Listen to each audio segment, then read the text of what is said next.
حضرت بشر حافی رحمۃ اللہ علیہ ولایت ملنے سے پہلے بےحد شرابی تھے۔ ایک مرتبہ ہوا یوں کہ وہ شراب کے نشے میں دھت ایک جگہ جا رہے تھے تو انہوں نے ایک رقعہ دیکھا جس پر اللہ تبارک و تعالیٰ کا نام لکھا تھا۔ انہوں نے بےحد احترام سے اسے اٹھایا اور اسے ایک اوپر جگہ پہ رکھ دیا اور اس کو معطر کر دیا۔ اللہ تبارک و تعالیٰ کو ان کی ادا اتنی پسند آئی کہ اس وقت کے ایک اور ولی کو اللہ تعالیٰ نے خواب میں یہ بشارت دی کہ جا کر بشر سے یہ کہو کہ ہم نے اس کے تمام گناہوں کو معاف کر دیا اور اسے ولایت کا درجہ عطا کر دیا۔ وہ بزرگ بشر حافی رحمۃ اللہ علیہ کو تلاش کرتے کرتے مختلف لوگوں سے ملاقات کرتے کرتے جب ایک جگہ پہنچے تو دیکھا آپ میخانے میں بیٹھے ہیں۔ آپ نے انہیں پیغام پہنچایا کہ میں فلاں شخص ہوں اور بشر سے ملنا چاہتا ہوں۔ تو پلٹ کے انہوں نے جواب یہ دیا کہ میرے پاس وقت نہیں ہے۔ پھر انہوں نے یہ کہلوایا کہ جاؤ جا کے اس سے یہ کہو کہ میں اللہ کا پیغام اسے دینے آیا ہوں۔ تو بشر حافی رحمۃ اللہ علیہ فوراً پلٹ کے ان کے پاس آئے اور آ کر یہ سوال کیا کہ کیا پیغام ہے؟ تو کہا کہ تم نے جو کل اللہ تبارک و تعالیٰ کے نام کو اٹھا کر معطر کیا اور اس کا احترام کیا تو اس کے بدلے میں اللہ تعالیٰ نے تمہارے تمام پچھلے گناہوں کو معاف کر دیا ہے اور تمہیں ولایت نصیب کر دی ہے۔ اس وقت بشر حافی رحمۃ اللہ علیہ کی زندگی بالکل تبدیل ہو گئی اور پھر وہ جو زندگی پچھلی گزری تھی اس کے بعد پوری کی پوری زندگی ایک ولی کی حیثیت سے گزری۔ ولایت کیا ہے؟ ولایت کس طرح سے نصیب ہوتی ہے؟ ولایت کے حوالے سے بہت سے سوالات ہمارے ذہن میں آتے ہیں کہ ولی بنتا کیسے ہے؟ کچھ لوگ یہ کہتے ہیں کہ ولی پیدائشی ہوتا ہے، کچھ کا یہ خیال ہے کہ عبادت و ریاضت انسان کو ولی بنایا کرتی ہے، لیکن ولایت دراصل ہے کیا؟ آج اس حوالے سے ہم گفتگو کریں گے۔ اور ہمارے پچھلے پروگرامز میں جس طرح سے آپ نے جس مہمان شخصیت کو ہمارے ساتھ دیکھا ہے، ایک بار پھر ہمارے ساتھ وہ تشریف فرما ہیں محترم جناب مفتی محمد اکمل صاحب، اور آئیے اس پروگرام کی ابتدا ان سے کرتے ہیں۔ السلام علیکم مفتی صاحب۔ وعلیکم السلام ورحمۃ اللہ وبرکاتہ، مغفرتہ۔ مفتی صاحب، ولایت کے حوالے سے آج گفتگو کرتے ہیں آپ سے، اور پہلا سوال جو ہمارے ذہن میں آتا ہے وہ یہ کہ ولایت کسے کہتے ہیں؟ اعوذ باللہ من الشیطان الرجیم، بسم اللہ الرحمن الرحیم۔ میرے بات دراصل یہ ہے کہ اللہ تبارک و تعالی اپنے بندوں کو مخصوص مراتب عطا فرماتا ہے، اور ان مخصوص مراتب کی وجہ سے ان کے نام بھی مختلف ہوتے جاتے ہیں۔ کسی کو تو اللہ تعالیٰ انتہائی قرب خاص عطا فرماتا ہے اور ان کے پاس باقاعدہ فرشتے کو بھیجا جاتا ہے جو اللہ کا پیغام لے کر آتا ہے، اور لوگوں کی ہدایت کے لیے، لوگوں کی رہنمائی کے لیے ان کو مبعوث کیا جاتا ہے، ان کو نبی یا رسول کہہ دیا جاتا ہے۔ اور اسی طرح اگر کوئی اس نبی، جیسے ہمارے نبی کریم صلی اللہ علیہ وسلم کی آپ مثال لے لیں، ان کی صحبت میں باقاعدہ رہے اور نبی کریم کے ساتھ دین اسلام کی خدمت کرتے رہے تو انہیں صحابی کا نام دے دیا جاتا ہے۔ ویسے صحابی کی اصطلاحی تعریف تو جو ہوتی ہے جس نے نبی کریم کو حالت ایمان میں اپنی زندگی میں دیکھا ہو اور پھر ایمان کی حالت میں ان کا انتقال ہوا ہو۔ ان سے ایک نیچا درجہ ایسا ہوتا ہے جو اللہ تبارک و تعالیٰ اپنے خاص مقربین کو عطا فرماتا ہے، اس کو ولایت کہتے ہیں۔ تو خلاصہ کلام یہ ہوگا کہ ولایت ایک ایسے معاملے کا، ایک ایسے منصب کا نام ہے جو اللہ تبارک و تعالیٰ اپنے مقرب بندوں کو عطا فرماتا ہے، اور وہ بندہ نبی نہیں ہوتا۔ نبی پہ ولی کا اطلاق ہو سکتا ہے، لیکن نبی کے بعد صحابہ کا درجہ اور اس کے بعد اولیاء کرام کا درجہ ہوتا ہے۔ تو ایک خاص قرب خاص ہے کہ اللہ تعالیٰ جب کسی کو عطا فرما دے تو اس کو ولی، اور اس مرتبے کو ولایت کہا جاتا ہے۔ چلے جی، یہ تو کلیئر ہوا کہ ولایت کسے کہتے ہیں، اور جس کو ولایت ملے وہ ولی کہلاتا ہے۔ لغوی و شرعن ولی کی کیا تعریف ہے؟ ولی کا مطلب لغوی اعتبار سے دوست، مددگار، ساتھی، انیس یعنی انس پیدا کرنے والا، یہ تمام ولی کے لغوی معنی ہوتے ہیں۔ اور شرعی لحاظ سے ولی اس نیک انسان مسلمان کو کہا جائے گا جو حتی الامکان بقدر وسعت اللہ تبارک و تعالیٰ کی ذات اور صفات کی معرفت حاصل کر لے، طاعات پر استقامت حاصل کرے، گناہوں سے اپنے آپ کو بچاتا رہے۔ اور کامل ولی وہ ہوتا ہے کہ جو فرائض اور واجبات کی تکمیل کے ساتھ ساتھ سنن اور مستحبات پر بھی عمل کرتا ہے، تو پھر وہ کامل ولایت کے درجے پر فائز ہوتا ہے۔ اچھا، کامل ولی بن گیا ایک شخص اور ولایت کے درجے پہ فائز ہو گیا، کیا یہ سمجھا جائے گا کہ کوئی ولی نبی یا صحابی سے افضل ہو سکتا ہے؟ یعنی اپنی عبادت اور ریاضت اور پروردگار کی عطا اس کو اتنی ہو جائے کہ وہ نبی یا صحابی سے جو ہے وہ افضل ہو جائے؟ جی، نبی سے تو غیر نبی کبھی بھی افضل نہیں ہو سکتا، بلکہ علماء متکلمین نے واضح طور پہ لکھ دیا کہ جو کسی غیر نبی کو نبی سے افضل جانے وہ کافر ہے۔ اب آیا صحابہ کا معاملہ، تو ولی کا اطلاق ویسے صحابہ کرام پر بھی ہوتا ہے کہ ان کو ولی کہا جاتا ہے، لیکن عرف کے اندر، عام معاملات کے اندر جب کتابوں میں ولی کا لفظ لکھا جاتا ہے تو غیر صحابی کو ولی کہتے ہیں، اور کوئی بھی غیر صحابی جو ولی ہوں وہ کبھی بھی صحابی سے آگے نہیں بڑھ سکتے۔ مسلم و بخاری شریف کی حدیث پاک ہے، نبی کریم صلی اللہ علیہ وسلم ارشاد فرماتے ہیں کہ اگر کوئی احد پہاڑ کے برابر بھی سونا خیرات کر دے تو میرے کسی بھی صحابی کے ایک مد بلکہ آدھے مد سے بھی زیادہ اس ثواب حاصل نہیں کر سکتا۔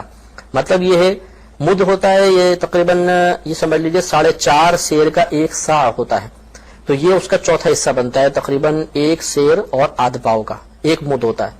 اس کا اور نصف کر لیں تو آدھا سیر اور تھوڑا سا چھٹانک آگے، تو گویا کہ احد پہاڑ بھی اگر کوئی خیرات کر دے اور سونے کا ہو، احد پہاڑ تقریباً 4 میل کے فاصلے پر پھیلا ہوا ہے، اور اس کے وزن کا اندازہ آپ کر لیجئے۔ تو ہمارے نبی کریم نے حصی مثال سے ہمیں سمجھایا ہے کہ اگر کوئی غیر صحابی اتنا بھی نیک عمل کر لے کہ وہ احد پہاڑ کے برابر سونے کو خیرات کر دے، تو میرے صحابی کے آدھا سیر جو خیرات کرنے سے بھی آگے نہیں بڑھ سکتا۔ تو اس سے مرتبے کی طرف اشارہ کر دیا، اس سے معلوم ہوا کہ کوئی بھی غیر صحابی کتنا ہی نیک عمل کیوں نہ کر لے، وہ صحابی سے آگے نہیں بڑھ سکے گا۔ اور اس کی سب سے بڑی وجہ یہ ہے کہ صحابی کو صحبت نبی صلی اللہ علیہ وسلم حاصل ہے، کیا بات، ورنہ بظاہر بعض اوقات ایسا ہو سکتا ہے کہ مثلا ابو بکر صدیق رضی اللہ تعالیٰ عنہ کی عمر 63 سال ہے، اب کوئی بعد میں پیدا ہوئے ان کی عمر 100 سال ہے، تو انہوں نے بظاہر ان سے کئی سال عبادت زیادہ کی ہے، لیکن صحبت نبی صلی اللہ علیہ وسلم کی ایسی برکت ہے کہ صحابی وہ مرتبہ پا گئے جو بعد میں آنے والے طویل ریاضتوں سے بھی نہیں پا سکتے۔ اس لیے خلاصہ کلام یہ ہوا کہ کوئی بھی غیر صحابی صحابی سے افضل نہیں ہو سکتا۔ چلے یہ بات تو طے ہوئی کہ کوئی بھی ولی جو ہے وہ صحابی سے افضل نہیں ہو سکتا۔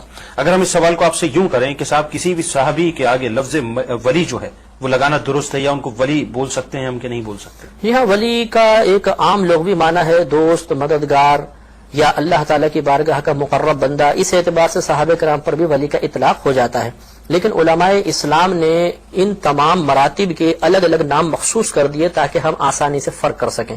لہذا جو اللہ کے خاص بندے دنیا میں آئے، کتاب وغیرہ لے کر آئے، شریعت لے کر آئے اور خاص قرب حاصل کر لیا، لوگوں کی ہدایت، ان کی رہنمائی ان کا بنیادی مقصد تھا، اور فرشتہ ان کے پاس وحی لے کر آیا، ہم اسے خاص نبی کہہ دیتے ہیں، انہیں پیغامبر بھی کہہ دیتے ہیں۔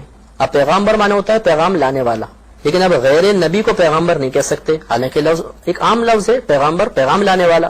اسی طرح صحابی، جیسے میں نے عرض کیا کہ اس مسلمان کو کہا جائے گا جس نے حالت ایمان میں نبی کریم کو دیکھا، یا آپ سے ملاقات کا شرف حاصل ہوا، اور پھر حالت ایمان میں ہی ان کا انتقال ہو گیا، تو ان کے لیے ایک لفظ مخصوص کر دیا صحابی۔ اور پھر ان کے نیچے جتنوں کا درجہ تھا لیکن عام مومنین سے اعلیٰ درجہ تھا، ان کو ولی کہہ دیا گیا۔ تو اب لغوی اعتبار سے صحابہ کرام پر ولی کا اطلاق ہوتا ہے، لیکن شرعاً جو ہے وہ تقسیم کیسی کر دی گئی کہ ولی کا اطلاق غیر صحابی پہ کیا جائے گا، لیکن اگر صحابہ کرام کو کوئی ولی کہے گا تو ناجائز نہیں۔ ہاں، غیر صحابی کو صحابی نہیں کہہ سکتے کیونکہ ایک مخصوص نام ہو گیا ہے کہ جو صحبت نبی کو پالے، اس میں خاصیت آتی ہے۔ اچھا مفتی صاحب، ایک عام تاثر یہ ہے جو عام لوگوں میں ڈسکشن ہوتا ہے کہ صاحب ایک شخص نے عبادت کی، ایک شخص بہت زیادہ تقوی کا پابند ہے، پرہیزگار آدمی ہے، اس کی عبادت، اس کی ریاضت، اس کا تقوی، اس کا زہد اس کو ولایت کے درجے پہ لے گیا۔ یہ ایک عام پرسپشن ہمارے یہاں ہے۔ کیا عبادت، ریاضت، زہد، تقوی اس بات کی بنیاد بن سکتا ہے کہ انسان ولایت کو حاصل کر لے؟ یہ اصل میں اسباب اور ذرائع تو بن سکتے ہیں، لیکن حقیقتاً ولایت ایک وہبی شے ہے، کسبی شے نہیں ہے۔ وہبی کا مطلب یہ ہے کہ اللہ کے عطا فرمانے سے عطا ہوتی ہے، جس کو اللہ تعالیٰ منتخب فرما لے اسے عطا فرما دیتا ہے، اور یہ عطا فرمانا عبادات اور ریاضات کے اختیار کرنے پر موقوف نہیں ہے۔ اللہ تعالیٰ اس بات کا محتاج نہیں ہے کہ جو عبادت اور ریاضت کرے گا اسی کو ولایت عطا فرمائے۔ ازل سے ہی اس نے جس کے بارے میں ولایت کا فیصلہ کر لیا، چاہے وہ عابد و زاہد اور ریاضت کرنے والا ہے یا نہیں ہے، اسے اللہ تعالیٰ ولایت عطا فرمائے گا۔ لہذا عموماً ایسا ہی ہوتا ہے کہ درجہ ولایت پر فائز ہونے سے پہلے اللہ تعالیٰ اپنے اولیاء کو اکثر، ہمیشہ ایسا نہیں ہوتا، اکثر ایسا ہوتا ہے کہ انہیں عبادت اور ریاضت کی توفیق عطا فرما دیتا ہے، لیکن ایسا نہیں ہو سکتا کہ اللہ تعالیٰ نے کسی کے لیے ولایت کا فیصلہ نہ فرمایا ہو اور وہ اپنی عبادت اور ریاضت کے ذریعے قرب الہی حاصل کر کے ولایت حاصل کر لے، یہ نہیں ہو سکتا۔ تو خلاصہ کلام یہ ہے کہ ولایت عبادت اور ریاضت سے حاصل نہیں ہوتی بلکہ اللہ کے عطا فرمانے سے حاصل ہوتی ہے۔ اچھا، فرض کیجئے کہ اگر ایک شخص ہے وہ جناب بہت زیادہ زہد و تقوی کا پابند ہے، بہت زیادہ عبادت کرتا ہے، تو کیا وہاں پر جو لکھا ہوا ہے لوح محفوظ پہ وہ تبدیل نہیں ہوا کرتا؟ کیا تبدیلی ہو کے جو ہے اس کو ولایت نصیب نہیں ہو جاتی کیونکہ صرف اس کے تقوی اور اس کی زہد کی بنیاد پہ؟ دیکھیں، مسئلہ یہی ہے کہ تمام جو معلومات الہیہ ہیں یہ اللہ کی ایک صفت ہے، کیونکہ علم ہے اور علم اللہ کی صفت ہے۔ جیسے اس کی ذات ازلی ہے، قدیم ہے، ایسی اللہ تبارک و تعالیٰ کی تمام صفات بھی قدیم ہیں۔ تو اللہ تعالیٰ ازل سے یہ بات جانتا تھا اور جانتا ہے کہ کون ولی ہوگا اور کون ولی نہیں ہوگا۔ اللہ نے قلم کو فرمایا لکھ، اس نے پوچھا میں کیا لکھوں؟ فرمایا جو قیامت تک ہونے والا ہے، جو قیامت کے بعد بعض معاملات سب لکھ دو۔ قلم نے لکھ دیا۔ تو تو جس کے لیے اللہ تعالیٰ نے ولایت لکھ دی ہے اسے ہی ولایت ملے گی، کیونکہ یہ علم الہی میں ہے۔ اب ایسا نہیں ہو سکتا، اور اللہ نے خود فرما دیا لا تبدیل لکلمات اللہ، اللہ کے کلمات تبدیل نہیں ہوتے ہیں، لہٰذا اب ایسا نہیں ہو سکتا کوئی عبادت اور ریاضت کر کے اور اس کے بارے میں ازل میں ولایت کا فیصلہ نہ ہوا ہو اور پھر ولایت حاصل کر لے، اس سے اللہ تبارک و تعالیٰ کے علم کا نقص ظاہر ہوگا۔ یعنی پہلے اللہ کو گویا کہ معاذ اللہ معلوم نہیں تھا کہ ولی بنے گا، اس لیے نہیں لکھوایا، اور عبادت اور ریاضت سے وہ ولی بن گیا، تو یہ باہم ٹکراؤ ہو جائے گا اور یہ غیر مناسب بات ہے۔ لہذا کوئی بھی عبادت اور ریاضت کر کے مقام قرب حاصل کرنا ایک الگ بات ہے، اور باقاعدہ ولایت حاصل کرنا ایک الگ معاملہ ہے، تو اس کو ولایت نہیں مل سکتی، ہاں یہ اللہ کا محبوب ہو سکتا ہے۔ اچھا یہ فرمائیے کہ کوئی شخص جاہل ہے تو کیا اسے ولایت نصیب ہو سکتی ہے؟ یعنی جیسا کہ آپ نے لوح محفوظ کا فرمایا، تو ایک جاہل کو ولایت نصیب ہو سکتی ہے؟ دیکھیں، ولی کے لیے یہ لازم ہے کہ وہ عالم ہوگا، کوئی جاہل اللہ کا ولی نہیں ہو سکتا۔ لیکن اب اس میں دو طریقے ہوتے ہیں، بعض اوقات تو ایسا ہوتا ہے کہ اللہ تبارک و تعالیٰ بغیر کتابوں کے، بغیر استاد کی مدد کے علم عطا فرماتا ہے، اس کو علم لدنی کہا جاتا ہے۔ اور بعض اوقات ایسا ہوتا ہے کہ اللہ تبارک و تعالیٰ باقاعدہ کسب کی، محنت کی، استادوں کی، کتابوں کی اس کو توفیق عطا فرماتا ہے، وہ ان سے اکتساب کرتا ہے اور پھر علمی مراتب پر فائز ہوتا ہے اور ولایت تک پہنچ جاتا ہے۔ جیسے سیدنا غوث اعظم رضی اللہ تعالیٰ عنہ کے بارے میں کہ آپ باقاعدہ بغداد شریف تشریف لے گئے، کئی سالوں تک علم حاصل کیا، باقاعدہ اساتذہ کو آپ نے جوائن کیا، ان کے پاس آپ بیٹھے، علم حاصل ہوا، اور پھر ایک مرتبہ آپ کو درجہ ولایت حاصل ہوا اور آپ نے اپنی ولایت کا اظہار فرمایا۔ لہذا کوئی بھی جاہل اللہ کا ولی نہیں ہو سکتا، عالم ہوگا۔ اب یہ عام ہے کہ یا تو اللہ تعالیٰ اس کو براہ راست علم عطا فرمائے گا، یا استادوں اور کتابوں کی توفیق عطا فرمائے گا، ان سے پڑھ کر وہ مرتبہ ولایت پر فائز ہوگا۔ لیکن اب یہاں پہ یہ ضرور توجہ طلب بات ہے کہ عالم سے مراد کیا ہے، یعنی کون ایسا علم رکھنے والا ہے کہ وہ ولایت کے قابل ہو سکتا ہے۔ تو اس کے لیے یہ کوئی قانون نہیں ہے جیسے ہمارے ہاں ایک مروجہ طریقہ ہے کہ 8 سال تک درس نظامی پڑھتے ہیں یا 9 سال تک وہ کتب پڑھنے کے بعد ہی ولی بن سکے گا، بلکہ اس سے مراد یہ ہے کہ 3 طرح کے علوم ایسے ہیں، علماء نے ارشاد فرمایا کہ جن کو وہ شخص حاصل کر لے تو یہ علم اتنا ہے کہ اس کو درجہ ولایت حاصل ہو سکتا ہے اللہ کی عطا سے۔ ان میں ایک تو عقائد کا علم ہے کہ اللہ تعالیٰ کی ذات و صفات سے متعلق کیا عقیدہ ہونا چاہیے، اس کے علاوہ انبیاء علیہ السلام، آسمانی کتابیں، جن، فرشتے، جنت، دوزخ، معجزات، قیامت، ان تمام امور کے بارے میں مکمل اس کو معلومات ہو، کیونکہ جب تک ایک شخص کو اپنے ان اسلامی عقائد کے بارے میں مکمل معلومات نہیں ہوں گی تو ہو سکتا ہے وہ کوئی فاسد عقیدہ اپنے ذہن میں رکھ لے، اور فاسد عقیدے والا کبھی درجہ ولایت پر فائز نہیں ہوتا۔ دوسرا احکام شرعیہ ہوتے ہیں، یعنی دینی مسائل، جو عبادات اس پہ فرض یا واجب ہو گئیں، ان تمام عبادات کے بارے میں اتنا علم اس کو ہونا چاہیے کہ وہ اپنی عبادات کو کامل طریقے سے ادا کر لے اور ان میں اغلاط سے محفوظ رہ سکے، اور اپنی ضرورت کے مسائل بغیر کسی مدد کے خود کتابوں سے نکال سکے، اتنا اس کو یعنی ملکہ حاصل ہونا چاہیے۔ تیسری چیز، اسے باطنی تمام امراض کا علم اور اچھی صفات کا علم ہونا چاہیے، مثلا بخل کیا ہے، ریاکاری کیا ہے، بغض کسے کہتے ہیں، کینہ کسے کہتے ہیں، حسد کیا چیز ہے، ان تمام کا علم اس کو معلوم ہونا چاہیے، اور اس کے اپوزٹ جو چیزیں ہیں، سخاوت کیا ہے، ایثار کیا ہے، اللہ تبارک و تعالیٰ کے لیے اخلاص کیسے اختیار کرنا چاہیے، ان تمام چیزوں کا علم اس کو موجود ہونا چاہیے۔ جب ان تمام امور کو وہ حاصل کر لے گا، علمی لحاظ سے وہ ان چیزوں میں کامل ہو جائے گا، تب اللہ تبارک و تعالیٰ اس کو ولایت عطا فرمائے گا، اس سے پہلے وہ ولایت کا مستحق نہیں ہو سکتا۔ اچھا اگر یہ سوال کیا جائے کہ اس امت کا افضل ولی کون ہے تو اس کے بارے میں آپ کہاں نشاندہی کریں گے؟ مطلب اس میں کچھ کلام کیا گیا ہے، حضرت شیخ عبد القادر جیلانی رحمت اللہ علیہ کا یہ قول مقولہ جو بہت مشہور ہے، آپ نے بغداد شریف کے ممبر پہ بیٹھ کے یوں کلام فرمایا کہ قدمی ہادی علی رقبت کل ولی اللہ، کہ میرا یہ قدم اللہ کے ہر ولی کی گردن پر ہے۔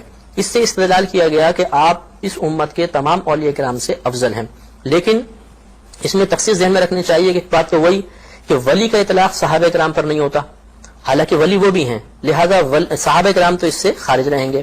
دوسرا، جتنے اکابر تابعین ہیں، بڑے بڑے، جیسے سفیان ثوری رحمۃ اللہ، حضرت حسن بصری رحمۃ اللہ علیہ، حضرت سعید بن مسیب رضی اللہ تعالیٰ عنہ وغیرہ، یہ بڑے بڑے جو تابعین ہیں، اس کے علاوہ ائمہ اربعہ یعنی امام اعظم ابو حنیفہ، امام شافعی، امام مالک، امام احمد بن حنبل رضی اللہ تعالی عنہم بالاتفاق غوث پاک ان سے افضل نہیں ہے۔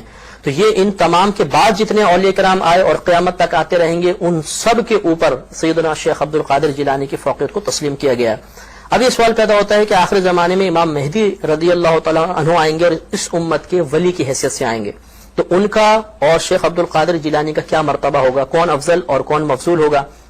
تو یاد رکھیے کہ سیدنا شیخ عبد القادر جیلانی رضی اللہ تعالیٰ عنہ یہ بھی آل رسول میں سے ہیں، اور امام مہدی رضی اللہ تعالیٰ عنہ یہ بھی آل رسول میں سے ہوں گے، اس حیثیت سے دونوں کا مرتبہ برابر ہے۔ اور علماء طریقت نے یہ بیان فرمایا کہ سیدنا غوث اعظم غوثیت کبریٰ پر فائز تھے۔ غوث ایک خاص مقام ہوتا ہے جو عام ولیوں سے سب سے اعلیٰ مقام ہوتا ہے، اور یہی غوثیت کبریٰ امام مہدی رضی اللہ تعالیٰ عنہ کو بھی حاصل ہوگی۔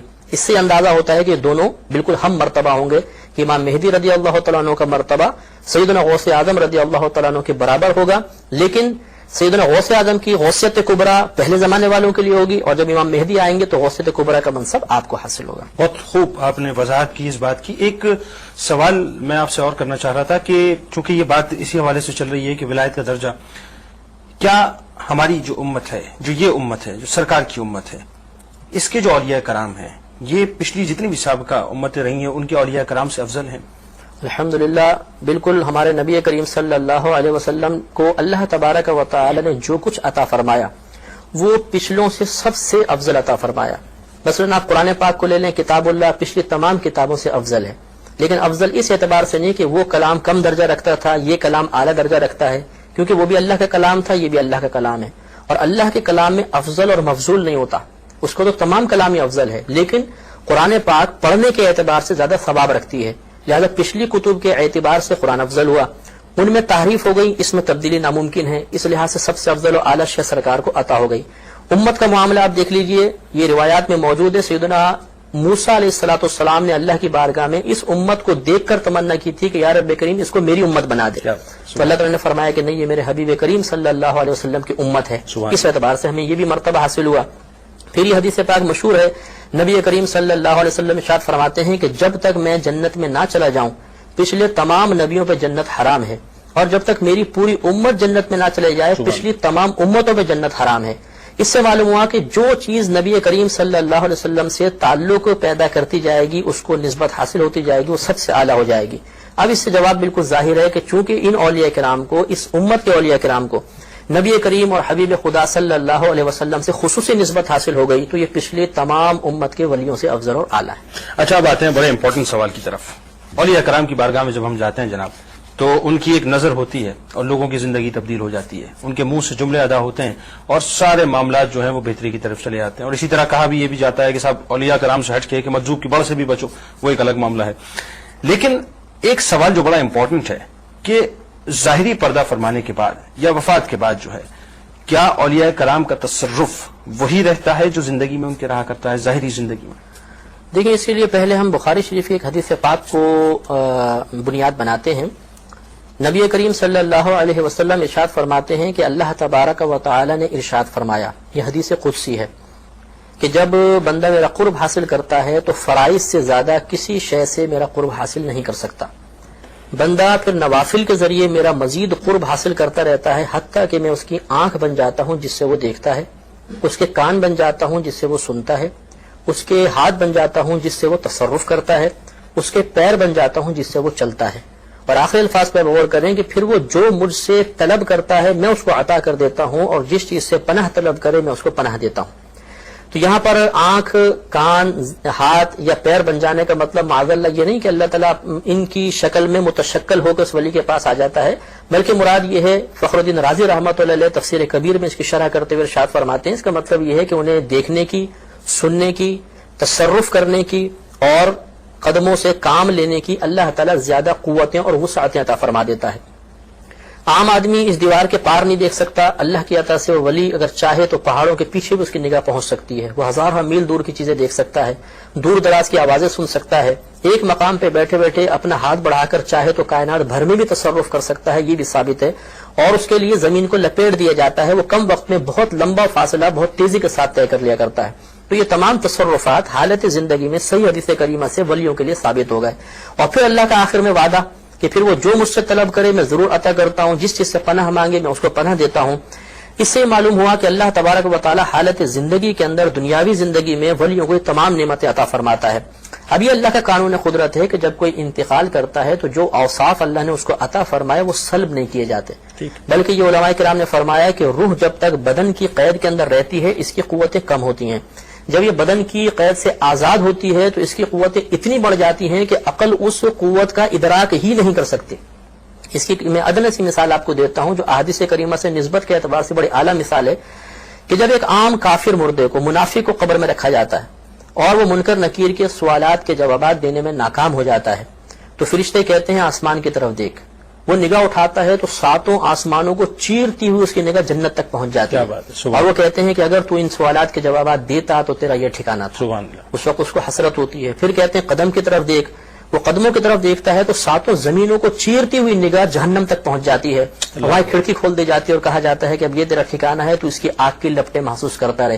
وہ قیامت تک اس کا عذاب محسوس کرتا ہے. تو شارحین نے فرمایا کہ ایک عام منافق، ایک عام کافر جب مرے اور اس کی روح بدن کی قید سے آزاد ہو جائے تو وسعت کا یہ عالم ہے کہ نگاہ اٹھائے تو ساتوں آسمانوں کو چیرتی ہوئی اوپر تک پہنچ جائے اور زمین کو چیرتی ہوئی نیچے تک پہنچ جائے.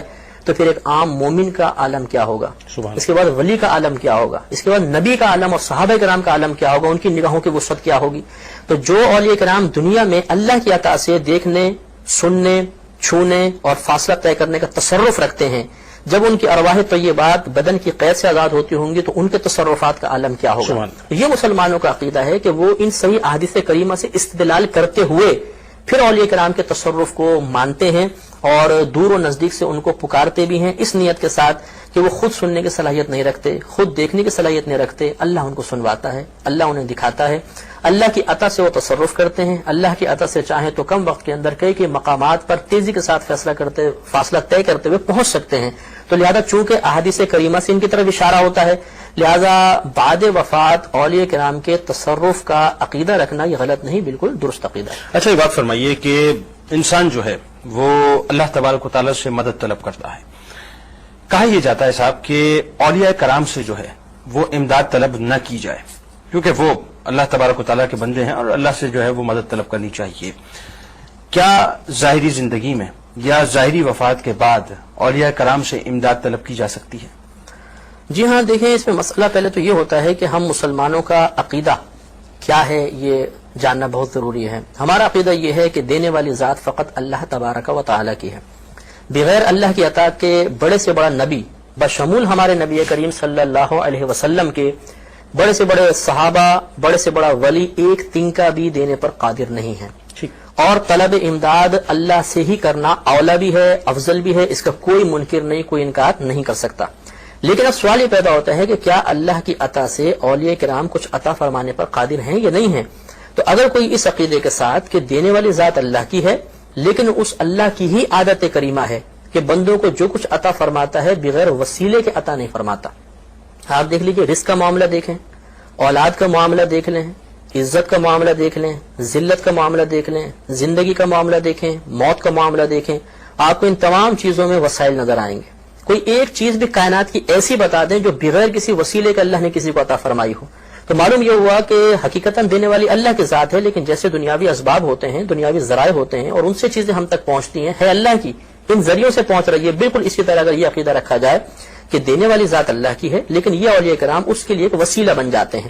اور وسیلے کا مطلب اب یہ نہیں ہے کہ ہم یوں کہیں کہ داتا صاحب ہمیں بیٹا عطا فرمائے تو داتا صاحب یوں ہاتھ نکال کے ایک بچہ میں عطا فرما دیں گے. یہ مسلمان کا عقیدہ نہیں ہے، بلکہ مسلمان کا عقیدہ یہ ہوتا ہے کہ ہم ان کی بارگاہ میں یہ درخواست کر رہے ہیں کہ آپ اللہ کی بارگاہ میں دعا فرمائیں کہ اللہ تعالی ہمیں بیٹا عطا فرما دے. تو گویا کہ مسلمان کا عقیدہ جو میں نے ابھی بخاری شریف کی حدیث بیان کی، یہ ہوتا ہے مسلمان کا عقیدہ کہ چونکہ اللہ نے ان سے وعدہ فرمایا کہ تم مجھ سے جو مانگو گے میں عطا کروں گا، جس چیز سے پناہ طلب کرو گے پناہ دوں گا، یہ اللہ کا ان سے وعدہ ہے. اور لا تبدیل لکلمات اللہ، اللہ کی کلمات کبھی بدلتے نہیں، اور یہ اللہ کی بارگاہ میں مقبول بھی ہیں. بالکل اللہ اپنے وعدے کے خلاف نہیں کرتا. تو ہم ان کی بارگاہ میں عرض کریں گے، اگر ہماری دعا ان کی بارگاہ میں مقبول ہو جاتی ہے، یہ اللہ کی بارگاہ میں عرض کریں گے تو شاید ہماری تو رد ہو جائے، لیکن ان سے تو اللہ کا وعدہ ہے، تو اللہ تعالیٰ ان کے وسیلے سے ہمیں عطا فرمائے گا. صاحب آپ کی بات سے ایک بڑی خوب بات نکلتی ہے کہ وہی بات ہے کہ ہمیں نہیں پتا کہ ہمارا کون سا سجدہ قبول ہوا کہ نہیں ہوا، لیکن پروردگار تو ان سے دنیا اور آخرت میں ویسے ہی راضی ہے کیونکہ جب انہیں ولایت نصیب کی ہے اور ان کی جب عرضی جاتی ہے تو سارے معاملات جو ہیں وہ بہتر ہو جاتے ہیں. اچھا تصرف کی آپ نے بات فرمائی، یہ تصرف کے حوالے سے ایک سوال یہ پیدا ہوتا ہے کہ صاحب جب اولیاء کرام اتنا تصرف فرما سکتے ہیں تو ہمارے یہاں عمومی طور پہ نظر آتا ہے کہ مزارات پہ جو اتنا جناب غیر شرعی افعال ہو رہے ہوتے ہیں اور غیر شرعی کام ہو رہے ہوتے ہیں جن کو آنکھیں دیکھتی ہے تو پسند نہیں کرتی، اور ایسے معمولات ہیں کہ جس کے بارے میں واقعی ہمیں سوچنے پہ جو ہے بہت زیادہ مجبور کیا جاتا ہے کہ اتنا تصرف، اتنی طاقت، اتنے تمام تر معاملات، اتنی کمان باوجود اس کے جو ہے یہ غیر شرعی کام ہو رہے ہیں. تو پھر اس کی کیا لاجک ہم سمجھیں گے؟ ہاں یہاں یہ سوال بیدار ہو سکتا ہے. اس کو ہم یوں بھی کہہ سکتے ہیں کہ اگر یہ اولیاء کرام تصرف و قدرت رکھتے ہیں تو انہیں گناہ سے روکتے کیوں نہیں سکتے؟ ہاں، تو اس کا مطلب یہ ہوا کہ یہ قدرت اور وسعت نہیں رکھتے، کیونکہ رکھتے ہوتے تو کیوں گناہ کو نہ روکتے. بالکل وہی بات ہے، یعنی روک کیوں نہیں لیتے؟ جی ہاں. تو اب اس میں مسئلہ یہ ہے کہ سوال یہ پیدا ہوتا ہے کہ کیا اللہ تبارک و تعالیٰ انہیں گناہوں پر روکنے پر، گناہوں سے روکنے پر قادر ہے یا نہیں ہے؟ تو کوئی بھی اس کا انکار نہیں کرے گا کہ اللہ تعالیٰ تو قادر ہے. اب سوال یہ پیدا ہوتا ہے اللہ تعالیٰ کیوں نہیں روکتا؟ تو جواب یہ ہوگا کہ جی یہاں مصلحت ہے. یہ مصلحت خداوندی آڑے آ جاتی ہے کہ اگر اللہ تعالیٰ ہر گناہ پر بندوں کی پکڑ فرمانے لگے تو گناہگار رہیں گے کہاں؟ پھر تو ہر شخص نیک بن جائے گا، غیبی معاملے منکشف ہو جائیں گے، اور غیبی معاملہ منکشف ہونے کے بعد تقویٰ پرہیزگاری بارگاہ الہی میں مقبول نہیں ہے. لہذا جس طریقے سے اللہ تبارک و تعالیٰ فوراً تصرف فرما کر لوگوں کو گناہوں سے نہیں روکتا ہے بلکہ ان کو مہلت دیتا ہے، اسی میں مصلحت پوشیدہ ہے. اسی طرح اولیاء کرام کا معاملہ ہوتا ہے کہ اللہ تبارک و تعالیٰ نے ان کو منع فرما دیا اس مقام پہ تصرف کرنے سے کہ ان لوگوں کو ان کے حال پر چھوڑ دیں. اگر ایک ولی فوراً تصرف کر کے کسی کو گناہ سے روک دے یا ہر ایک کو گناہ سے روک دے تو پھر لازم سی بات ہے کہ پھر لوگ نیک پرہیزگار بن جائیں گے، یہ غیبی معاملہ ظاہر ہو جائے گا. تو مصلحتاً وہ خاموش رہتے ہیں، لیکن اس کا مطلب ہرگز یہ نہیں ہے کہ وہ تصرف نہیں کر سکتے یا معاذ اللہ ان کاموں کو وہ بھی پسند کر رہے ہیں اس لیے مہلت دے دی ہے. ایسی یہ دونوں باتیں نہیں ہیں. انہیں تصرف کا اختیار ہوتا ہے اور کبھی کبھار وہ تصرف اللہ کی عطا سے کرتے بھی ہیں. خواب میں آ کے بتا دیتے ہیں، ظاہر ہو کر بتا دیا جاتا ہے اور روکا جاتا ہے خطا سے، گناہ سے. یہ بہت سارے معاملات اور اس طرح کے واقعات آپ کتب کرامات اولیاء کے اندر آپ پڑھیں گے کہ بکثرت بزرگوں نے نقل فرمائی ہیں. لیکن ہر ایک کو اس لیے نہیں روکتے کہ اس میں مصلحت خداوندی ہے، اللہ تعالیٰ نے ان کو منع فرمایا ہوا ہے، تو اس سے عدم تصرف یا عدم قدرت پر دلیل لانا یہ بات مناسب نہیں ہے. اس سوال سے جو ایک سوال اور اٹھتا ہے ضمناً وہ یہ اٹھتا ہے کہ صاحب کہیں کہیں یہ بھی مطلب آواز آتی ہے کہ صاحب یہ کہیں ایک تربیت کا حصہ نظر آتا ہے کہ صاحب ان کی بارگاہ میں جو ہے اس طرح کے جو غیر شرعی کام ہو رہے ہوتے ہیں تو لگتا ہے ایسا ہے کہ شاید یہ تربیت کا حصہ ہے. تو میں یہ سمجھنا چاہ رہا ہوں کہ اولیاء کرام تو اس قسم کی تربیت نہیں فرماتے تھے، نہ اولیاء کرام نے کبھی اس قسم کی تربیت فرمائی ہے. نہیں معاذ اللہ، اولیاء کرام کس قسم کی تربیت کریں گے؟ اور یہ تربیت تو شیطانی تربیت کہہ سکتے ہیں اس کو، کہ گناہوں کے لیے تربیت باقاعدہ کرنا یہ تو شیطان کی طرف سے ہو سکتی ہے. اولیاء کرام تو لوگوں کو گناہوں سے بچانے کے لیے مبعوث فرمائے جاتے ہیں. یعنی ان کا کام یہ ہوتا ہے کہ وہ اس بات کے مکلف بھی ہوتے ہیں کہ جب اللہ نے ان کو اتنا اعلیٰ مرتبہ عطا فرمایا، متبعین لاکھوں کی تعداد میں ان کے پیچھے ہیں، تو وہ ان کو گناہوں سے بچاتے ہیں، نیکیوں کی تلقین کرتے ہیں، اور برائی کو دیکھ کے ان کے قلوب رنجیدہ ہوتے ہیں.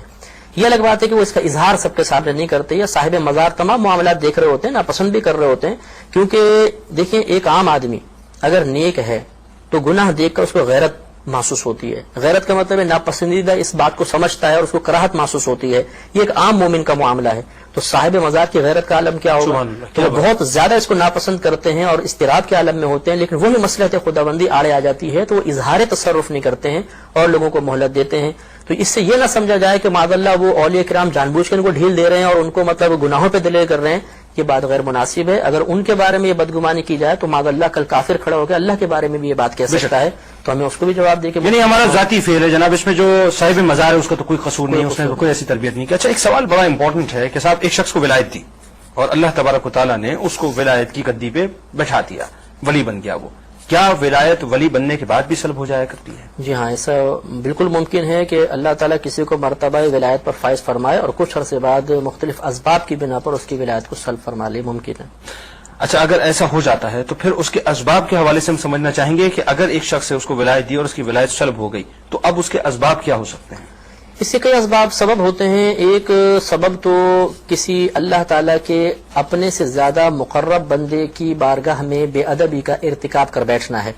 جیسے کہ یہ صحیح مستند روایات کے ساتھ یہ بات منقول ہے کہ جب سیدنا شیخ عبد القادر جیلانی رحمۃ اللہ علیہ نے بغداد شریف میں ممبر پر بیٹھ کر یوں کہا تھا کہ قدمی حاضی علی رقبتی کلی ولی اللہ، میرا یہ قدم ہر ولی کی گردن پر ہے. تو کچھ ایسے بھی تھے اولیاء کرام کے جنہوں نے گردن خم کرنے سے انکار کر دیا اور آپ کی اس تصرف کو یا آپ کے اس مرتبے کو ماننے سے انکار کیا. تو یہ روایات نقل کی گئی ہیں کہ ان سب کی ولایت سلب کر لی گئی تھی، انہیں غیر ولی کر دیا گیا تھا. دوسرا یہ علم عقائد کی کتابوں میں واضح طور پر لکھا ہے کہ اگر کوئی ولی گناہ کبیرہ کا مرتکب ہو جائے اور لگاتار کرتا رہے، یعنی 2-3 دفعہ کرے پھر توبہ نہ کرے، یا صغیرہ گناہوں پہ اصرار کرے، اصرار کا مطلب یہ کہ بغیر توبہ کیے کرتے ہی چلا جائے، اس پہ دلیر بن جائے، تو اب اللہ تبارک و تعالیٰ اس کی ولایت کو سلب فرما لیتا ہے.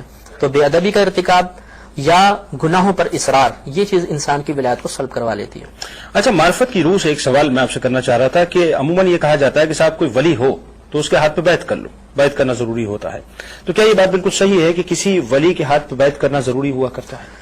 دیکھیں، ضروری کا مطلب اگر فرض یا واجب ہے تو یہ بات تو نہیں ہے کہ فرض یا واجب ہے کہ ہم کسی ولی کی بیعت لازم کریں، لیکن ہاں یہ مستحب طریقہ ضرور ہے، افضل طریقہ ضرور ہے. جیسے کہ میں نے کئی پروگرامز میں یہ بات عرض کی ہے کہ اللہ تبارک و تعالی نے ہمیں انعام یافتہ بندوں کے راستے پہ چلنے کا حکم ارشاد فرمایا، باقاعدہ دعا ہم پر واجب کر دی، اہدنا الصراط المستقیم صراط الذین انعمت علیہم، اے اللہ ہمیں سیدھا راستہ چلا، ان لوگوں کا راستہ جن پر تو نے اپنا انعام فرمایا. اب نبی کریم صلی اللہ علیہ وسلم کے زمانے اقدس کو دیکھ لیں، سرکار نے خود صحابہ کرام سے بیعت لی ہے. ایک بیعت اسلام ہوتی تھی جس میں سرکار ان کو اسلام میں داخل فرماتے تھے، یعنی وعدہ لیتے تھے اسلام کا. دوسرا بیعت یعنی وعدے مختلف گناہ چھوڑنے کے لیا کرتے تھے، جیسے عورتوں سے شرک میں مبتلا نہ ہونے کا وعدہ لیا، اپنے شوہروں کی نافرمانی نہ کرنے کا وعدہ. اور بیعت رضوان تو بڑی مشہور ہے کہ نبی کریم نے لڑتے لڑتے مر جانے کے اوپر باقاعدہ بیعت لی تھی. تو یہ سلسلہ پھر صحابہ کرام میں بھی جاری رہا، پھر ان کے بعد تابعین میں، تبع تابعین میں، حتیٰ کہ آج تک یہ سلسلہ جاری و ساری ہے. تو چونکہ تمام اللہ تعالیٰ کے انعام یافتہ بندوں میں طریقہ جاری و ساری ہے اور تمام انعام یافتہ بندے ایک دوسرے سے بیعت کرتے رہے ہیں، تو یہ اس بات کی دلیل ہے کہ یہ انعام یافتہ بندوں کا طریقہ ہے. اور اسی طریقے پہ چلنے کے لیے اللہ نے ہمیں حکم ارشاد فرمایا ہے، اور یقیناً اسی طریقے میں برکات بھی ہوں گی اور شیطان سے نجات اور شیطان کی گرفتی کمزوری کے اسباب بھی ہوں گے. لہٰذا اس اعتبار سے ہمیں ضرور کسی نہ کسی کامل ولی کے ہاتھ میں ہاتھ دینا چاہیے، بیعت کرنا چاہیے. بیعت دراصل ایک وعدہ ہوتا ہے، ہم پہلے ہی اللہ تعالیٰ سے بہت سے وعدے کر چکے ہیں، لیکن جب ہم کسی شخص کو اپنے اوپر نگہبان مقرر کرتے ہیں، ہم اس سے وعدہ کرتے ہیں، تو اب جو روحانی اللہ تبارک و تعالیٰ نے درجات اس ولی کو عطا فرمائے، اس درجات کی برکت سے وہ ولی ہماری حفاظت کرتا ہے، شیطان کا دباؤ کم ہو جاتا ہے، نفس کا دباؤ کم ہوتا ہے، توبہ کی توفیق ملتی ہے. اور اس کا سب سے بڑا فائدہ انسان کو موت کے وقت حاصل ہوتا ہے کہ جب شیطان اپنی پوری قوت کے ساتھ انسان کے ایمان پر حملہ آور ہوتا ہے، اس وقت اس ولی کا باطنی تصرف اکثر نفس و شیطان کی قید سے انسان کو بچاتا ہے اور انسان حالت ایمان میں دنیا سے رخصت ہو جاتا ہے. اچھا، اب آپ نے بیعت کے حوالے سے گفتگو کی، تو یہ فرمائیے کہ کسی ولی سے اگر ہم بیعت ہونا چاہتے ہیں تو اس بیعت کے ہونے کے لیے کوئی خاص صفت کا ہونا اس ولی میں ضروری ہے یا اس شخص میں ضروری ہے؟ دیکھیں، ایک بات تو یہ کہ ولی کے بارے میں کوئی اللہ تعالیٰ کی طرف سے اعلان تو ہوتا نہیں کہ یہ میرا ولی ہے، لہذا ہمارا حسن ظن ہی ہوتا ہے کہ یہ اللہ کے ولی ہوں گے، کیونکہ جب ہم کسی شخص کے ظاہر و باطن کو بالکل شریعت کے مطابق دیکھتے ہیں تو عقیدت اور محبت میں اسے درجہ ولایت پر فائز کر دیتے ہیں کہ جی اللہ کے ولی ہیں. ویسے تو ماشاءاللہ سبحان اللہ. اب یہ کہ چونکہ ہم نے ان کو ولی کہا ہے تو ضروری تو نہیں کہ وہ ولی بھی ہوں، تو اس لیے علماء کرام نے 4 قسم کی شرطیں رکھی ہیں کہ جس سے بھی انسان بیعت ہونا چاہے، جس سے سلسلہ عقیدت قائم رکھنا چاہے، اسے ان 4 چیزوں کو اس شخص کے اندر تلاش کرنا ہوگا. اگر 4 چیزیں حاصل ہو جائیں تو اس کے دامن سے وابستہ سعادت کی بات ہے، ورنہ بچنا چاہیے. ان میں سے نمبر 1 یہ، پہلے اس بات کو سمجھ لیں کہ نبی کریم صلی اللہ علیہ وسلم سے خلافت سیدنا ابوبکر صدیق رضی اللہ تعالی عنہ کو ملی، ان سے آگے خلافت منتقل ہوتی رہی. پھر تابعین نے اسی طرح، پہلے تو خلافت وہ اس اعتبار سے تھی جو حکومتی اعتبار سے ہے، اور ایک طریقت کے اندر خلافت ہوتی ہے کہ اپنا خلیفہ بنا کر انہیں مرید بنانے کی اجازت دینا. یہ سلسلہ چلتا چلا آیا تو اکابرین اسلام نے جس سرکار نے جس کو خلافت دی، انہوں نے آگے خلافت دی، انہوں نے آگے خلافت دی، انہوں نے آگے خلافت دی، ان تمام بزرگوں کے نام کو لکھ کے ایک سلسلہ بنا دیا. اسے شجرہ کہہ دیا جاتا ہے. شجرۃ المعنی درخت ہوتا ہے، تو گویا کہ درخت کی یہ شاخیں ہیں جو نبی کریم صلی اللہ علیہ وسلم تک پہنچا دیتی ہیں. تو اب سب سے پہلی شرط یہ ہوتی ہے کہ جو شجرہ ان بزرگ کے بارے میں لکھا ہوا ہے یہ نبی کریم صلی اللہ علیہ وسلم تک متصل ہونا چاہیے، درمیان میں کوئی بزرگ غائب نہ ہو. لیکن یہ ہر ایک چیک نہیں کر سکتا، یہ تو وہی جان سکتا ہے جو اس سلسلے کو پورے کو جانتا ہوگا. بہرحال یہ ایک شرط یہ ہو گئی کہ شجرہ متصل ہونا چاہیے. دوسرا یہ کہ وہ صحیح العقیدہ ہو، ان کے عقائد میں فساد نہ ہو.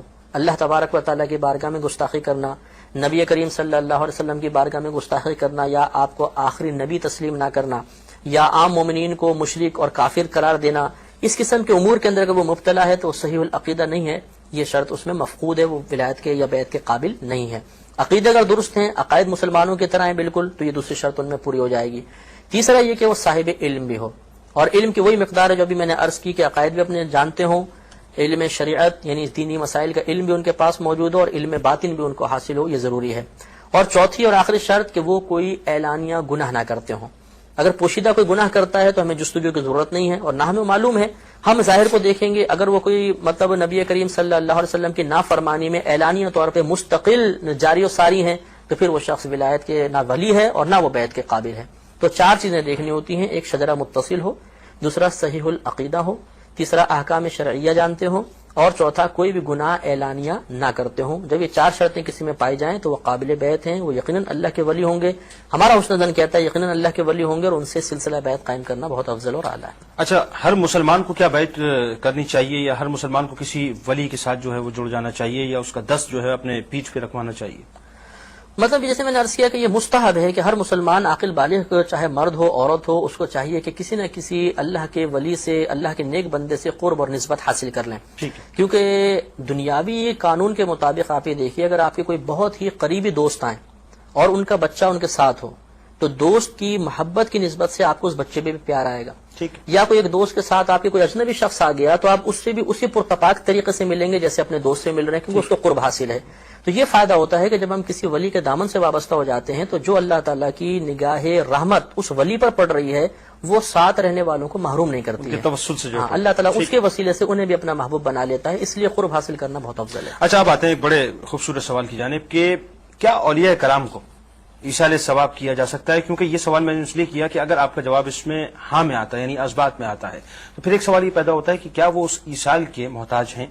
تو یہ دو تین باتیں ہیں کہ اس میں یہ بھی ایک سوال پیدا ہوتا ہے کہ کیا انہیں فائدہ پہنچتا ہے اس کا ایصال ثواب کرنا؟ اگر ایصال ثواب کیا جا سکتا ہے تو کیا وہ اس کے محتاج ہیں، اور اگر ہیں تو کیا اس کا فائدہ ان کو پہنچتا ہے؟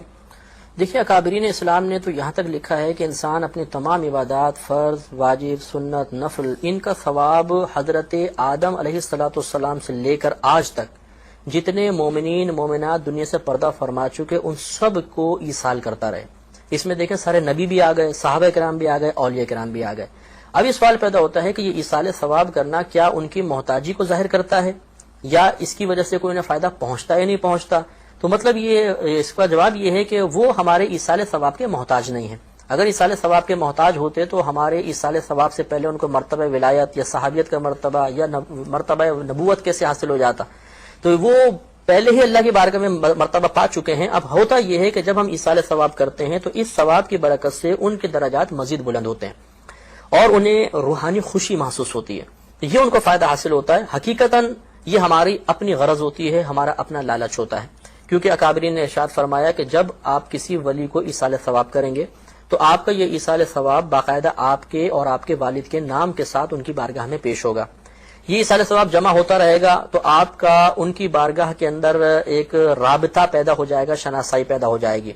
اب جب میدان محشر میں وہ ولی اپنے پورے جوبن پر ہوں گے اور اللہ تبارک و تعالیٰ کی طرف سے اس فرمان عالی شان کے مطابق الا ان اولیاء اللہ لا خوف علیہم ولا هم یحزنون، خبردار بے شک اللہ کے ولیوں کو نہ کچھ خوف ہے نہ وہ غمگین ہوں گے۔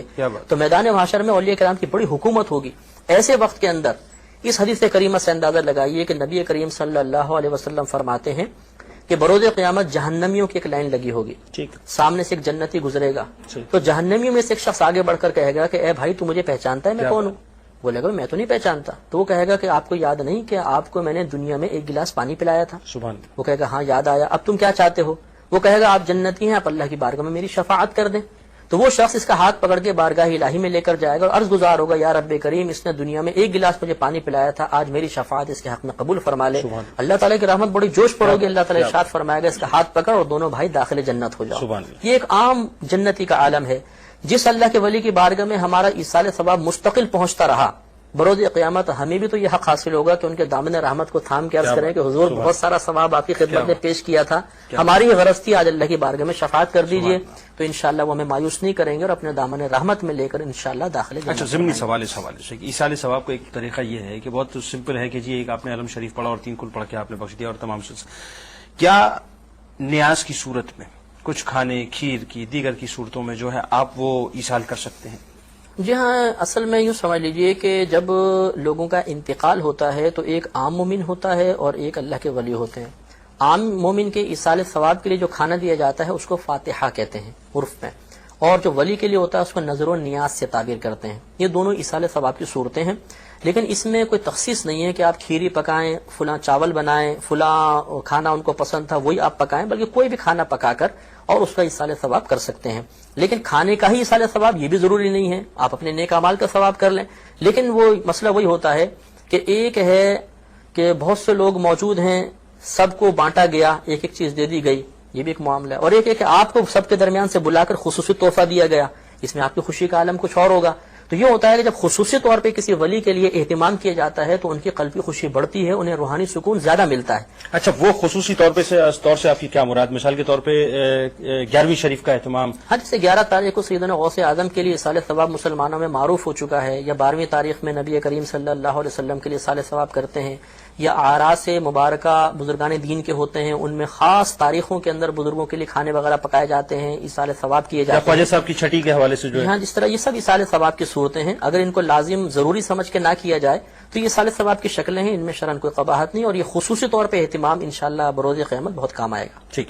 اچھا، اس میں ایک سوال لوگ یہ بھی کرتے ہیں کہ صاحب یہ جو نیاز ہے یہ ولی کے نام پہ کیوں کی جاتی ہے؟ یہ جناب نیاز تو وہ چونکہ ہمیں تو ایصال جو ہے ولی کو کرنا ہوتا ہے، تو یہ نیاز دراصل کس کے نام پہ کی جاتی ہے؟ اب یہ ضمن ایک سوال آیا تو میں چاہوں گا صحیح، آپ کا بہت اچھا سوال ہے. دیکھیں، مسئلہ یہ ہے کہ جو کھانا سامنے رکھا جاتا ہے یا اس پہ قرآن پڑھا جاتا ہے، نیت اللہ تبارک و تعالی کے قرب کی ہوتی ہے. یہ اچھی طرح مسئلہ یاد رکھیے کہ کسی بھی طاعت سے، کسی بھی عبادت سے غیر اللہ کے قرب حاصل کرنے کا ارادہ کرنا یہ سخت گناہ ہے، بعض صورتوں میں کفر تک لے جاتا ہے. تو ہمارا مقصود اس کھانے سے کسی ولی کا قرب حاصل کرنا نہیں ہے کہ ہم ان کی بارگاہ میں مقبول ہو جائیں، ان کا قرب خاص ہمیں حاصل ہو جائے، بلکہ یہ کھانا اللہ تبارک و تعالیٰ کی رضا کے لیے پکایا جاتا ہے، حصول ثواب کی نیت ہوتی ہے. اور اس نیت کے ساتھ کہ جو ثواب اللہ تعالیٰ اس پر ہمیں عطا فرمائے گا وہ ثواب اس ولی کو ہم ایصال کر دیں گے. تو اس نظریے کے ساتھ ایصال ثواب کرنے میں شرعاً کوئی حرج نہیں. اب یہ سوال کہ اس کا خاص نام رکھ دیا گیا، یہ 11ویں شریف ہے غوث پاک کی نیاز، یہ 12ویں شریف کی نیاز، تو کیا اس سے کوئی قباحت پیدا ہو جاتی ہے؟ تو ایسی بات نہیں ہے. مشکات شریف کی اور ترمذی شریف کی واضح طور پہ حدیث پاک ہے، حضرت سعد رضی اللہ تعالیٰ عنہ نے بارگاہ رسالت میں عرض کی تھی کہ یا رسول اللہ صلی اللہ علیہ وسلم، میری والدہ کا انتقال ہو گیا، اگر میں ان کے پاس موجود ہوتا تو ضرور وہ مجھے ایصال ثواب کی کوئی نصیحت فرماتی. اب میں کیا ان کے لیے عمل کروں کہ ان کو نفع پہنچے؟ تو نبی کریم صلی اللہ علیہ وسلم نے مختصراً جواب دیا، پانی. آپ سمجھ گئے، آپ نے ایک شارع عام کے کنارے پر کنواں کھدوا دیا، اور ایک روایت کے مطابق آپ کی زبان سے نکلا ام سعد، ہذہ لام سعد، یعنی سعد کی ماں کے لیے. اور ایک روایت کے مطابق آپ نے باقاعدہ کنویں پہ لکھوا دیا کہ یہ سعد کی ماں کی ایصال ثواب کے لیے. تو اب آپ اس سے چند باتوں پر غور کیجئے کہ ایک تو صحابی کا نبی کریم کی بارگاہ میں آ کے ایصال ثواب کے لیے سوال کرنا، اور نبی کریم کا منع نہ فرمانا بلکہ اجازت دینا. اس سے دو باتیں ثابت ہوئیں کہ صحابہ کرام کا عقیدہ تھا کہ ایصال ثواب ہو سکتا ہے، اور نبی کریم کے اقرار نے اس کو پختگی عطا فرما دی. دوسرا، اس ایصال ثواب کو مقرر کرنے کے بعد باقاعدہ اس کو والدہ کی طرف منسوب کرنا خود صحابی سے ثابت ہے، اور نبی کریم کی موجودگی میں ہوا، اور نبی کریم نے منع بھی نہیں فرمایا. لہذا معلوم ہوا کہ ایصال ثواب اللہ کی نیت سے ہی تھا، اللہ کے قرب کی نیت سے تھا، فائدہ والدہ کو پہنچ جائے. یہی معاملہ، یہی نیت یہاں پر ہوتی ہے کہ اللہ کا قرب مقصود ہوتا ہے اور ثواب غوث پاک کو پہنچ جائے یا خواجہ صاحب کو پہنچ جائے، یہ نیت کی جاتی ہے. تو اس میں شرعاً کو تباہ. بلکہ آپ کی بات کو مطلب میں یوں سمجھا کہ صاحب وہ بات ہے کہ روز اگر ہم کسی ولی کو یاد کرتے ہیں اور اولیاء کرام کے لیے ایصال کرتے ہیں تو روز جب ہم یاد کیا کرتے ہیں تو کسی دن اگر پلٹ کے انہوں نے ہمیں یاد کر لیا تو ہمارا بیڑا ہی پار ہو جائے گا. بہرحال ایک سوال بڑا امپورٹنٹ ہے روشن ضمیری کا کہ صاحب یہ لوگ سمجھنا چاہتے ہیں یہ روشن ضمیری کسے کہتے ہیں، کیونکہ یہ قلب کا دیکھنا، سارے معاملات کو ایک دم بالکل ایکس رے کر لینا، الٹرا ساؤنڈ میں ہر چیز چیک کر لینا، اور انسان آتا ہے لیکن اس کے معمولات پہلے پتہ چل جاتے ہیں. تو یہ روشن ضمیری کیا چیز ہے؟ یہ روشن ضمیری خاص وصف ہے جو اللہ تبارک و تعالی کامل اولیاء کرام کو عطا فرماتا ہے. امام غزالی رحمۃ اللہ علیہ نے اس کی وضاحت بڑے پیارے الفاظ میں بیان فرمائی ہے. آپ یہ ارشاد فرماتے ہیں کہ جب کوئی ولی عبادت اور ریاضت کثرت کے ساتھ کرتا ہے تو اس کا باطن پاک و صاف ہوتا چلا جاتا ہے، بالکل ایک ایسے آئینے کی طرح جس پر کچھ گندگی ہو اور پھر اس کو صاف کیا جائے تو وہ چمک اٹھتا ہے اور اس میں ہر چیز کا عکس نظر آتا ہے. تو یہ فرماتے ہیں کہ جب ولی عبادت اور ریاضت کرتا ہے، طاعت الہی میں زندگی بسر کرتا ہے، معاصی اور گناہوں سے اجتناب کرتا ہے، تو اللہ تعالیٰ اس کے قلب کو بالکل پاک و صاف کر دیتا ہے، اور وہ اتنا منور ہو جاتا ہے کہ جو اس کے سامنے آ کر بیٹھتا ہے یا اپنے دل میں جھانکتا ہے اس کے دل کا عکس اس کے دل کے اندر ظاہر ہو جاتا ہے اور یہ تمام باتیں جان جاتے ہیں. لیکن یہ خاص مرتبہ ہے، ہر ایک کو حاصل نہیں ہوتا. اکابر اولیاء کرام کو یہ حاصل رہا ہے اور باقاعدہ کتب کے اندر درج بھی رہا ہے. اچھا، کیا ہر ولی روشن ضمیر ہوا کرتا ہے؟ جیسے میں نے عرض کیا کہ ہر ولی کے بارے میں ضروری نہیں ہے کہ روشن ضمیر ہو. نا ولایت روشن ضمیری پر موقوف ہے کہ جو روشن ضمیر ہوگا وہی ولی ہوگا، روشن ضمیر نہ ہو تو درجہ ولایت پر فائز نہیں ہے. یہ تو خاص وصف ہے، خاص ایک انعام ہے جو اللہ تعالیٰ بعض اکابر اولیاء کرام کو عطا فرمایا. اچھا مفتی صاحب، بعض اولیاء کرام کے بارے میں یہ لکھ دیا گیا ہے کہ انہیں شرف حضوری حاصل تھا. جی. تو یہ شرف حضوری کیا چیز تھی؟ جی ہاں، شیخ عبداللہ محدث دہلوی رحمۃ اللہ علیہ کو بھی شرف حضوری حاصل تھا۔ یہ شرف حضوری کا مطلب یہ ہوتا ہے کہ یہ ایک ایسا اولیاء کرام کا خاص مرتبہ ہے کہ جس میں وہ جب چاہتے ہیں نبی کریم صلی اللہ علیہ وسلم کی زیارت کر لیتے ہیں۔ شرف حضوری یعنی حاضری کا شرف، یہ ان کو حاصل ہو جاتا ہے، جب دل چاہتا ہے وہ نبی کریم کی زیارت کر لیتے ہیں، گویا کہ ہم وقت سامنے سرکار مدینہ صلی اللہ علیہ وسلم کی زیارت ہوتی ہے۔ یہ بڑا اعلیٰ مرتبہ ہے، اور یہ اکثر ان کو حاصل ہوتا ہے جو بہت زیادہ متبع سنت ہوتے ہیں، مستحبات پہ سختی سے عمل کرتے ہیں، فرائض و واجبات تو پورے کرتے ہی ہوں گے، اور اس کے ساتھ ساتھ نبی کریم صلی اللہ علیہ وسلم کی احادیث کریمہ کی خدمت کرتے ہوں اور کثرت سے درود پاک پڑھتے ہوں، تو ان کا خاص بارگاہ رسالت سے ایک تعلق پیدا ہو جاتا ہے، اور پھر ان کو شرف حضوری حاصل ہوتا ہے۔ اب اس شرف حضوری کے توسل سے معنی یہ ہوئے کہ ان سے کرامتیں بھی ظہور پذیر ہوتی ہوں گی، تو یہ جو کرامت ہے یہ کسے کہتے ہیں کہ کرامت کیا چیز ہوا کرتی ہے؟ جی ہاں، کوئی بھی صاحب ایمان شخص ہو جو دعوی نبوت نہ کرتا ہو، اس سے جو بھی خلاف عادت کام سرزد ہوگا، یعنی عادت کے برخلاف، عام طور پہ ایسا نہیں ہوتا، اچانک ایک عقل کو دنگ کر دینے والا کام اس سے سرزد ہو تو اس کو کرامت کہا جاتا ہے۔ جیسے سیدنا غوث اعظم رضی اللہ تعالیٰ عنہ کے پاس ایک شخص پہنچا اور اس نے دل میں تمنا کی کاش غوث پاک مجھے کھجور عطا فرمائے، تو وہ حجرے میں بیٹھا ہوا یہ سوچ رہا تھا، دروازہ بجا، دروازہ کھولا تو دیکھا سامنے سیدنا غوث اعظم تشریف فرما ہے، اور آپ کی مٹھی بند تھی، آپ نے مٹھی کھولی تو اس میں کھجوریں تھیں، فرمایا بس اسی کی تمنا کی تھی اور یہ میرے ہاتھ پر رکھ دی۔ تو یہ مطلب اولیاء کرام کو اس طرح بھی خلاف عادت بات ہے کہ اندر بیٹھ کے سوچ رہے ہیں اور باہر ان کو پتہ چلا اور فوراً انہوں نے کھجوریں آ کے عطا فرما دی۔ تو اس قسم کے جو واقعات ہوئے ہیں، جو ایک مومن شخص ہو دعوی نبوت نہ کرتا ہو، اس سے جو خلاف عادت کام ہوگا اس کو کرامت کا نام دیا جاتا ہے۔ قرآن و حدیث سے ثابت ہیں یہ کرامتیں؟ یہاں بے شک بالکل ثابت ہیں، قرآن میں بی بی مریم رضی اللہ تعالی عنہا کی کرامت بالکل لکھی ہوئی ہے کہ حضرت زکریہ علیہ السلام کی کفالت میں بی بی مریم ہوا کرتی تھی، تو جب بھی آپ ان کے پاس محراب میں جاتے تھے تو وہاں پر تازہ اس وقت کے پھل آپ کو ملتے تھے، اور بعض پھل ایسے ہوتے تھے جن کا موسم بھی نہیں ہوتا تھا، تو آپ پوچھتے کہ مریم تمہارے پاس یہ تمام رزق کہاں سے آتا ہے، تو وہ کہتی میرے پاس یہ اللہ کی طرف سے رزق آیا ہے۔ تو یہ خلاف عادت کام ہے کہ بے موسم کا پھل وہاں پر موجود ہونا خلاف عادت کام ہے، اور بی بی مریم سے اس کا ظہور ہوتا تھا، اس لیے وہ اللہ کی ولیہ تھی۔ ایسے حضرت سلیمان علیہ السلام کے جو وزیر تھے آصف بن برقیہ، انہوں نے بلقیس کا تخت جو بہت ہی بھاری تھا اور کئی ٹن وزنی تھا وہ پلک جھپکتے میں دربار میں پہنچا دیا تھا، یہ بھی کرامت ہے۔ اس طرح سکندر ذوالقرنین کی کرامت لکھی ہوئی ہے کہ یاجوج ماجوج جو ایک یافس بن نوح علیہ السلام، ان کی اولاد میں سے یافس حضرت نوح علیہ السلام کی اولاد میں تھے، ان کی اولاد میں یاجوج ماجوج تھے اور بڑی خطرناک قوم تھی۔